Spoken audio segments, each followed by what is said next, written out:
Bonjour et bienvenue donc dans cette 8e session concernant l'analyse de la valeur des projets d'investissement dans les industries de procédés.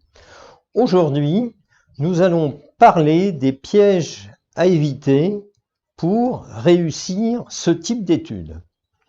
Alors bien entendu, nous prenons en compte ce qui a été dit dans les épisodes précédents et nous avons bien compris que vous avez mis en œuvre le bon timing, c'est-à-dire que vous avez positionné au cours du projet au bon moment l'étude d'analyse de la valeur, vous avez constitué un bon groupe de travail et vous mettez en œuvre la méthode décrite, la bonne méthode. Alors maintenant, une fois que tout ça est acquis, qu'est-ce qui peut se passer pour que, effectivement, on ait des difficultés à réussir ce type d'étude? Alors, on rappelle que la bonne méthode, c'est deux grandes phases, une phase divergente de créativité, une phase convergente, et on avait insisté la dernière fois sur le fait que le moteur de cette méthode qui conduit à la bonne réussite, c'est effectivement l'étape 1, cette étape d'analyse systémique au cours de laquelle on va développer de la créativité.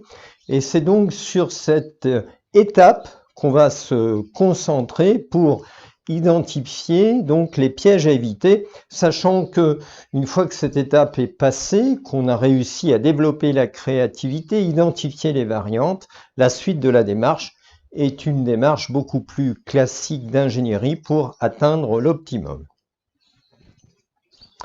Alors, au cours de cette étape numéro 1, que peut-il se passer et quels sont les pièges qu'il va falloir éviter? Le premier point, comme on le voit apparaître sur la planche, c'est qu'il ne va pas falloir qu'il y ait de non-dit en fin d'analyse de la valeur.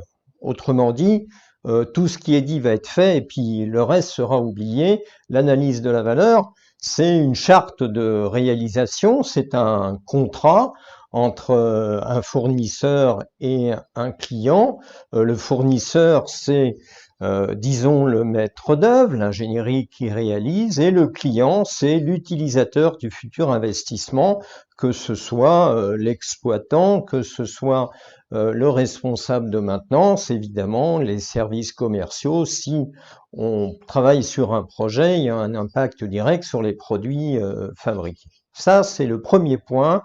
Pas de non-dit, tout doit être mis sur la table au cours de l'analyse de la valeur. C'est parfois difficile parce que certaines personnes ont du mal à s'exprimer, donc à l'animateur de faire en sorte que tous ceux qui ont quelque chose à dire puissent le dire. Un point important qu'on doit avoir aussi en tête, c'est une formalisation qui soit compréhensible pour tout le monde. Une bonne définition des méthodes, des outils, faire en sorte d'avoir un vocabulaire commun, forcer à réexprimer ce qui n'est pas clair. Il ne faut pas que, pour des raisons de métier, de compréhension trop complexe de certains concepts, certaines personnes qui participent au groupe de travail ne puissent pas s'exprimer, ne comprennent pas tout ce qui est en train de se dire. Deuxième série de difficultés et de pièges à éviter, c'est tout ce qui concerne les coûts, puisque pendant ces analyses de la valeur, on parle beaucoup de coûts. Il y a souvent des problèmes de définition qui sont pas clairs entre les uns et les autres, et donc il faut savoir de quoi on parle. Alors déjà, il faut savoir si on parle uniquement des coûts d'investissement ou aussi des coûts d'exploitation. Ça, c'est évidemment au chef de projet, au maître d'ouvrage de le dire, mais une fois qu'on l'a dit, il faut bien les définir, il faut bien dire ce qu'il y a dans les investissements, dans l'exploitation.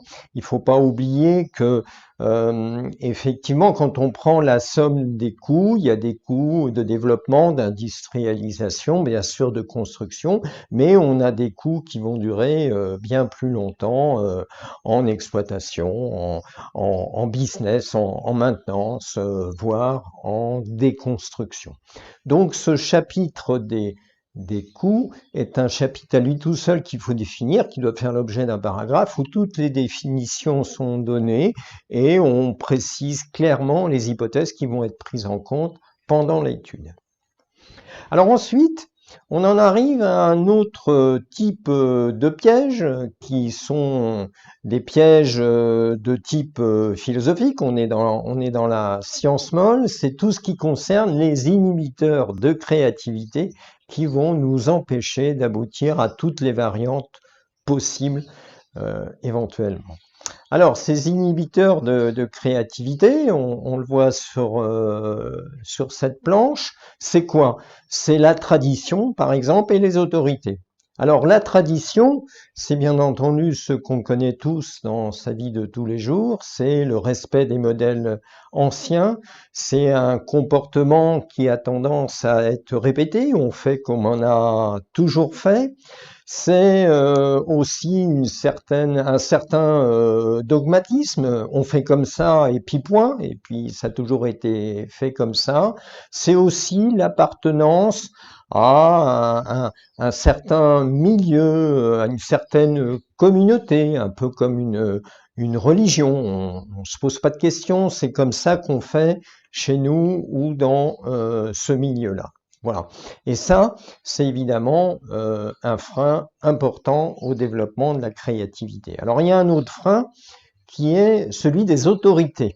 Alors, qu'est-ce que c'est ce frein des autorités? Eh bien, il y a effectivement des gens qui participent à ce groupe qui sont autoritaires, soit parce que c'est effectivement des sachants, et on est content de les avoir d'un côté parce qu'ils apportent beaucoup de connaissances, mais de l'autre, c'est évidemment des freins à la créativité, puisque c'est difficile de les contredire ou d'apporter des idées. Il y a aussi des freins qui sont les autorités de la hiérarchie. Et cela, on l'a déjà dit, il faut surtout s'en affranchir. Voilà donc deux types de freins qui vont nous inhiber la créativité et qui peuvent être un handicap pendant cette étape numéro 1. Alors ensuite, on a évidemment les croyances. Les croyances sont des croyances souvent limitantes. Alors c'est quoi les croyances? C'est ce qui a pu être dit à un moment qui n'a pas été challengé parce que à cette époque-là, c'était pas nécessaire. On était au début du projet, donc on a dit que telle contrainte, tel risque, et puis c'est rentré dans les habitudes, ça a été répété. Et au moment où on mène l'analyse de la valeur, on se rend compte que ces contraintes ou ces risques, ces croyances ne sont pas obligatoirement fondées. Donc là, c'est très intéressant de les challenger pour aboutir à de réelles contraintes et risques, par exemple, fondés. Il faut aussi chasser évidemment les à peu près, les approximations, les imprécisions, puisque, encore une fois, à tel moment du projet, on avait peut-être besoin que d'un ordre de grandeur et que, quand on arrive au moment de l'analyse de la valeur, il est important d'avoir des valeurs très précises. Et donc, là encore, de revenir sur le sujet et d'en rediscuter. Et puis, il y a aussi les causes conjoncturelles. Alors, les causes conjoncturelles, c'est par exemple les problèmes qui sont en cours au moment où on fait l'étude. Donc, les gens sont très concentrés dessus. Et donc, ça revient en permanence, même si ces problèmes ne sont liés qu'à des aspects du moment et vont demain disparaître. Voilà, il y a aussi l'aspect conjoncturel qui consiste lorsque une idée est avancée, de dire ah ben non, ça marche pas parce que on a déjà essayé, voilà.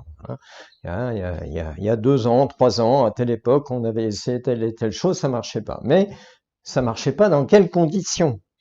Comment a-t-on essayé? Est-on sûr que tout a été mis en œuvre pour aboutir au succès de l'essai? Et ça, c'est aussi un frein à la créativité qu'il faut savoir remettre en cause. Voilà. Alors, il y en aurait sans doute bien d'autres, mais j'ai essayé de brosser les pièges les plus fréquents qu'on peut trouver et qui conduisent à des difficultés pendant cette étape numéro 1. Eh bien donc, je vous remercie pour votre attention. Donc la prochaine fois, nous parlerons des gains potentiels, ce qu'on a appelé les 13 gains en analyse de la valeur sur ce type de projet, et on fera donc une synthèse d'ensemble. Je vous remercie pour votre attention. Je vous dis à bientôt. Au revoir.